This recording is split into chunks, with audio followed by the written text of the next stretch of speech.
आमा तिम्रो त्यो न्यानो काखा स्वर्गबाट आशीर्वाद दिइराख जप्दै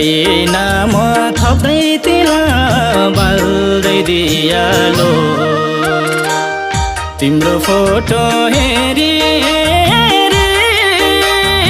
आमा भन्दै बोलाउँछु भोलि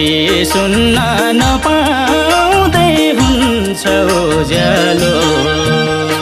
त्यो न्यानो काखा स्वर्गबाट आशीर्वाद दिइराख जप्दै नाम थप्दै तिल बाल्दै दियालो तिम्रो फोटो हेरी